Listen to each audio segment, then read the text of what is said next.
আসসালামু আলাইকুম বন্ধুরা, কেমন আছেন সবাই? আশা করি অনেক ভালো আছেন। বন্ধুরা, আজকে আমরা আলোচনা করব বর্ষায় কিভাবে আমরা ভালো থাকব। বর্ষার পরিচর্যা নিয়ে আপনাদেরকে জানাবো। এই বর্ষার যে সিজন, এই সিজনে যেমন গরম প্রচুর, তেমন একটু বৃষ্টি ভালোই লাগে আমাদের। কিন্তু ভালো লাগার মধ্যেও এই বর্ষার সাথে কিছু রোগের সম্পর্ক আছে। সবচেয়ে বেশি যে রোগগুলো হয়, কমন রোগ হচ্ছে পানিবাহিত রোগ। পানিবাহিত রোগের মধ্যে আমাদের ভোগায় হেপাটাইটিস, যেটাকে আমরা জন্ডিস বলি। হেপাটাইটিস এ, হেপাটাইটিস ই, এসব আমাদের খুব বিপদে ফেলে, ভোগায়। সাথে আমাদের টাইফয়েডের খুব ঝামেলা করে, কারণ টাইফয়েডও খাদ্য পানিবাহিত রোগ। ডিসেন্ট্রির জন্য খুব ঝামেলা করে, যেমন অ্যামিবিক, বেসিলারি, এসব ডিসেন্ট্রি হয়, কারো কলেরা হয়, ডায়রিয়া হয়, এসব রোগগুলো হয়। হজমের কিছু সমস্যা হয়। সাধারণত পানিবাহিত রোগগুলো আমাদের খুব ভোগায়। আমরা পেপার পত্রিকায় দেখছি, অবশ্যই ইদানিং খুব চলছে যে চিটাগংয়ে, চট্টগ্রামে যারা আছে তারা জানে যে চট্টগ্রামে খুব বেশি মানুষ এখন টাইফয়েডে ভুগতেছে, এখন জন্ডিসে ভুগতেছে। এটা কিন্তু জাস্ট পানিবাহিত রোগ, খাবার এবং পানি দ্বারা হচ্ছে। আমরা আজকে আলোচনা করব এগুলোই, যে বর্ষার মধ্যে কি কি রোগ হবে এবং আমরা কিভাবে এ থেকে সেফ থাকবো, কিভাবে আমরা পরিচর্যা করব, যত্ন নেব। বন্ধুরা, এছাড়া আরো কিছু সমস্যা হয়। এর মধ্যে সমস্যাগুলো ব্যাকটেরিয়ার দ্বারা হতে পারে, ভাইরাসের দ্বারা হতে পারে, ফাঙ্গালের দ্বারা হতে পারে। যখন আপনি বৃষ্টিতে ভিজবেন, যদি আপনার পরিষ্কার পরিচ্ছন্ন না থাকে, যদি শুকিয়ে না ফেলেন ভেজা জায়গাটা, তখন ফাঙ্গাল ইনফেকশন হতে পারে। আর ফাঙ্গাল ইনফেকশনটা সবচেয়ে বেশি হয়, এই যে দুই আঙ্গুল দেখাচ্ছি আমি, এই দুই আঙ্গুলের ফাঁকে, এরকম পায়ের দুই আঙ্গুলের ফাঁকে ফাঙ্গাল ইনফেকশন হয়। কারো কারো খুশকির পরিমাণ বেড়ে যায়, কারো কারো মাথায় ফাঙ্গাল হয়। বৃষ্টিতে ভেজার পরে তার মানে আমাদের পরিচর্যাটা হচ্ছে, যদি ফাঙ্গাল ইনফেকশন হয়, যদি দুই আঙ্গুলের ফাঁকে আমাদের এরকম ঘায়ের মতো হয়ে যায়, যেখানে হোক, এটা যে দুই আঙ্গুল হবে তা না। এই ফাঙ্গাল ইনফেকশনের কারণে আরো অনেকগুলো জায়গায় হতে পারে, যে যেখানে যেখানে যেখানে ভাঁজ আছে শরীরে, যেমন কুচকিতে হয়, কারো ব্রেস্টের নিচে যে ভাঁজ আছে হয়, কারো আপনার নিচে যে দুই পায়ের যে ভাঁজ আছে ওইখানেও হতে পারে। মোট কথা যে ভাঁজে ভাঁজে এগুলো হতে পারে। সেফ কিভাবে আমরা থাকবো ফাঙ্গাল ইনফেকশন থেকে? সেফ থাকার একটা মাত্র উপায় হচ্ছে যে আমরা পরিষ্কার পরিচ্ছন্ন থাকবো এবং জীবাণুমুক্ত সোপ বা জীবাণুমুক্ত সলিউশন, যেমন স্যাভলন সাবান, ডেটল সাবান আছে, আমি নামই বলে দিলাম। আবার অথবা সলিউশন তৈরি করে নিতে পারি। ডেটল বা স্যাভলন যে তরল আছে, ওটা পানির সাথে নির্দিষ্ট পরিমাণ মেশাতে হয়। গায়ের উপর, বোতলের গায়ের উপর লেখা থাকে কিভাবে মেশাবো। এতে হবে কি, যে একটা সলিউশন তৈরি হবে জীবাণুমুক্ত করার জন্য। এদি আমরা ভালোভাবে পরিষ্কার করে ফেলবো। আমি বৃষ্টিতে ভিজে বাসায় আসলাম, বাসায় এসে ফার্স্ট কাজ হচ্ছে আমার হাত পা শরীর সবকিছু ভালোভাবে মুছে ফেলবো, ধুয়ে মুছে ফেলবো। ঠিক আছে, আমরা কি করব, ভালোভাবে মুছে ফেলবো।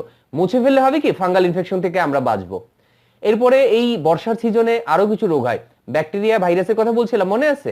ভাইরাসের জন্য হয় ঠান্ডা লাগা, সর্দি লাগা, হ্যাচ্চো। এই ঠান্ডা সর্দিটা কিন্তু ভাইরাসের রোগ। একটা জিনিস মাথায় রাখবেন, যে ভাইরাস যদি আমাদেরকে, ভাইরাসের কারণে যখন কোনো রোগ হয়, তখন কিন্তু কোনো অ্যান্টিবায়োটিকে কাজ করে না। গ্রামের যারা আছে, আমরা তো মনে করি যে গ্রামে যারা একটা ওষুধের দোকান দিয়ে বসে, এরা হচ্ছে অনেক বড় ডাক্তার, এদের কাছে গেলেই এরা কি করে, অ্যান্টিবায়োটিক দিয়ে দেয়। কিন্তু ভাইরাস যতই অ্যান্টিবায়োটিক খান না কেন, আপনার ক্ষতি হবে। আর অ্যান্টিবায়োটিক তো একজন এমবিবিএস ডক্টরের পরামর্শ ছাড়া, মানে যে রেজিস্টার্ড ফিজিশিয়ান, তার পরামর্শ ছাড়া খাওয়াই যাবে না। তবুও অ্যান্টিবায়োটিক খেলে এই ভাইরাসের কোনো সমাধান হবে না। ভাইরাস, তাহলে আমরা কি করব, এখানে কি যত্নটা নেব? এখানে যত্ন একটাই, সেটা হচ্ছে যে আমি যদি আমার সর্দি হয়, ঠান্ডা লাগে, আমি একটা কাজ করতে পারি। যদি এটা পানির মতো কালার হয়, ডিমের লালার মতো হয়, তখন মনে করতে হবে এটা ভাইরাস। যখন এটা ঘন হয়ে যাবে, হলুদ হয়ে যাবে, রক্ত মিশ্রিত মনে হবে, তখন মনে করতে হবে ব্যাকটেরিয়া। হ্যাঁ, তখন আমি অ্যান্টিবায়োটিক খেতে পারি। কিন্তু এই সময়টা কি করতে পারি? এই সময় একটা টিপস দিয়ে দেই, খুব চমৎকার একটা জিনিস। সেটা হচ্ছে একটা হার্বাল টি আমরা ব্যবহার করতে পারি। 4 গ্লাস পানি নেব। এই পানির মধ্যে আমরা আমাদের পরিমাণ মতো তুলসী পাতা দেব, আমরা আদা দেব, চাইলে একটু লবঙ্গ দিতে পারি। এরপরে এটাকে জাল দিয়ে আধা গ্লাসে নামিয়ে নিয়ে আসবো। এর ভিতরে হালকা একটু চা পাতা দিতে পারি, সুন্দর একটা হার্বাল টি হয়ে গেল। সকাল বিকাল হার্বাল টি খেলে অনেক সময় এই ঠান্ডা লাগার প্রবণতাটা কমে যায় এবং রোগ প্রতিরোধ ক্ষমতা বাড়ে। ভিটামিন সি যুক্ত খাবার খাবো, লেবুর শরবতটা খুব ভালো। ভিটামিন সি মাথায় রাখবেন, গরমে নষ্ট হয়ে যায়। ভিটামিন সি রোগ প্রতিরোধ ক্ষমতা বাড়ায়।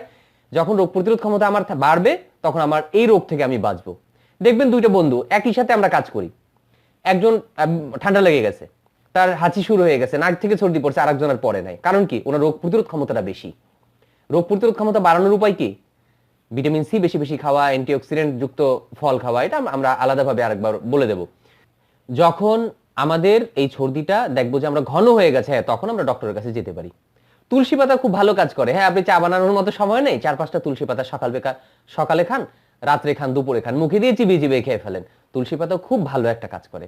তো বন্ধুরা, ভাইরাসের এই যে ঠান্ডা লাগার প্রবণতা, এই ঠান্ডা লাগার প্রবণতা থেকে গলা ব্যথা হয়ে যায় অনেক সময়, গলা ব্যথা থেকে টনসিল হয়ে যায়, এখানে ব্যাকটেরিয়ার কিছু ঝামেলা তৈরি হয়। যখন গলা ব্যথা হবে তখন আমরা 1 গ্লাস পানির মধ্যে আধা চা চামচ লবণ দেবো, লবণ দিয়ে গুলে এটাকে গড়গড়া করব, তাহলে আস্তে আস্তে গলা ব্যথা কমে যাবে এবং ঠান্ডা থেকে একদম দূরে থাকবো। বন্ধুরা, আমরা যে বলছিলাম যে পানি বাহিত খাদ্যবাহিত রোগ, এ থেকে দূরে থাকার তাহলে উপায় কি? আমি জানি যে এই খাবারের দ্বারা, এই পানির দ্বারা আমার রোগটা হচ্ছে। এই বর্ষার সিজনে জীবাণু বৃদ্ধির যে প্রবণতা, জীবাণুর বংশবৃদ্ধির হারটা বেড়ে যায়। এই যে বর্ষার সিজন, এখন ব্যাকটেরিয়া, ভাইরাস যাই বলেন না কেন, এগুলো খুব বেশি বাড়ে। এগুলোর কারণ স্যাঁতস্যাঁতে আবহাওয়া, তো স্যাঁতস্যাঁতে আবহাওয়া এগুলো হয়। আমরা এ থেকে বাঁচার উপায় হচ্ছে, এই যে খাদ্যবাহিত রোগের কথা বলছিলাম, খাদ্যবাহিত রোগ থেকে বাঁচার উপায় হচ্ছে যে আমরা অবশ্যই বিশুদ্ধ পানি খাবো, ফুটিয়ে পান করব। প্রচুর গরম আছে, দেখা যায় আমি তৃষ্ণায় একদম অস্থির হয়ে গেছি, এই তৃষ্ণা থেকে বাঁচার জন্য আমরা কি করি? একটু লেবুর শরবত খাই, রাস্তা ঘাটে ঘুরলি তো পাওয়া যায় লেবুর শরবত, আখের রস।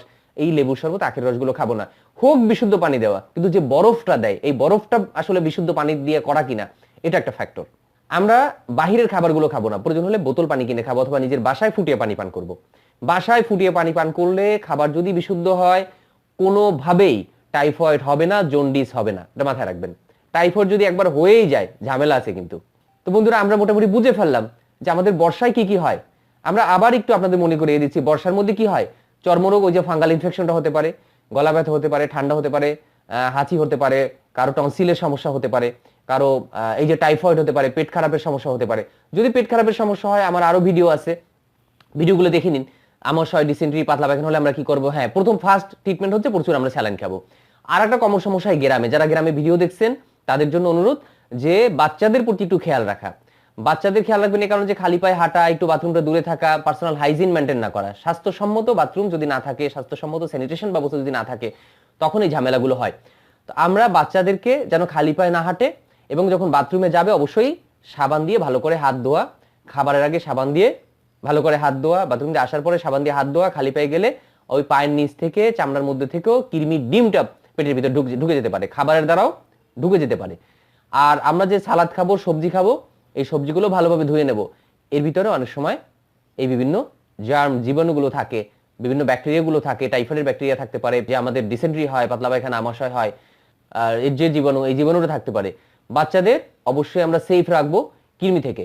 আর এই সময়টায় আর একটা জিনিস বাড়ে, আমরা একদম শেষ মুহূর্ত ভিডিওর এই সময় মনে পড়ছে যে একটা জিনিস বাড়ে, সেটা হচ্ছে যে মশা বাহিত, মাছি বাহিত রোগ। মশা মাছি বাহিত, মাছির দ্বারা কি হয়? আমরা ওই যে বললাম খাদ্যবাহিত যে জীবাণুগুলো, জার্মগুলো মাছিও বহন করে, কিন্তু মশার দ্বারা কি হয়? ডেঙ্গু, চিকুনগুনিয়া, যে এখন সেই সমস্যাগুলো হচ্ছে। আমরা কিভাবে সেফ থাকতে পারি? আমার বাসায় ফুলের টব আছে, পানি জমতে দেবো না, মশার বংশ আমরা বাড়তে দেবো না, বৃদ্ধি হতে দেবো না। এটা যদি করি অবশ্যই আমরা সেফ থাকবো। আমাদের এই ভিডিওটা ছিল সচেতন করার জন্য। আমরা মনে করি যে আমরা সচেতন হব সবাই। আমরা ভিডিওটি শেয়ার করব। অনেক ভালোবাসা আপনাদের জন্য, আপনারা আমাদের পাশে আছেন। অনেক ধন্যবাদ।